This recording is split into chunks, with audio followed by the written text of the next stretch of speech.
This book is going to be my life for, like, the rest of the day, so I'm going to take the next 5 to 10 to 20 minutes not focusing on the Cold War and focusing on my computer and this little camera right here.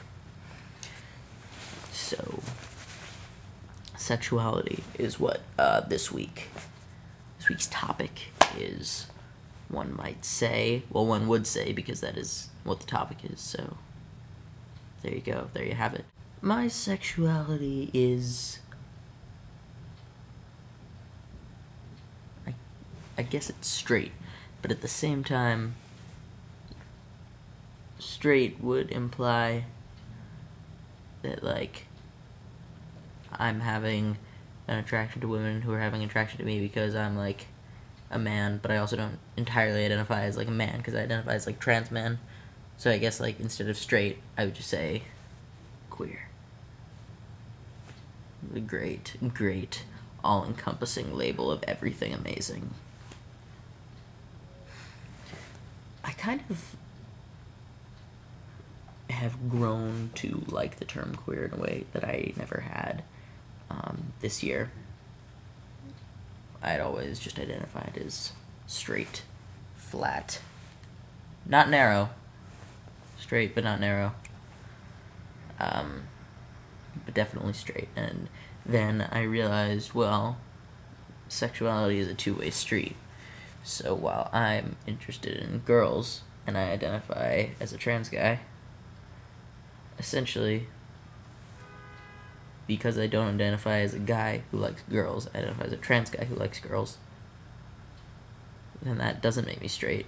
In the same way that you're not a lesbian if you're, you know, a cisgendered man who likes girls. You're only a lesbian if you're a girl or a trans guy, or, you know, someone who has who's able to identify with, you know, some essential aspect of femininity, who likes girls.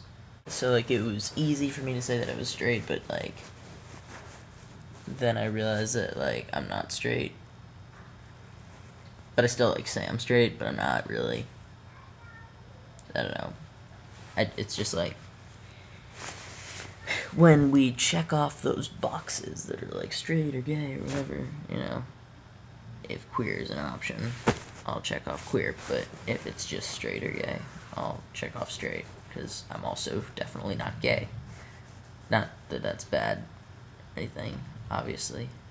It's just not me. I think that Stalin was gay. I have a theory that was why he wanted to be so powerful during World War II,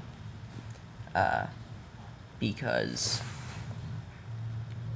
he wanted to grasp masculinity in a way he didn't believe was possible. But it was. Not to say you can't be masculine if you're gay, but I think that was what was up with Stalin. I just made that theory up off the top of my head. I don't actually know or care about Stalin's sexuality. Actually, that would be kind of an interesting thing to read about. Stalin's sexuality. It's also got that nice alliteration. I also think there's a certain aspect of my sexuality that can't be necessarily manifested where I am in my life, which is in high school and in a really small school that's, you know, it's liberal, but it's like, it's not like particularly queer and exciting. So, you know, you can essentially be straight or gay at my school. And one person, one male, let me say, is gay in my entire school. I think there are no women who identify as lesbians, although there's one who identifies as queer.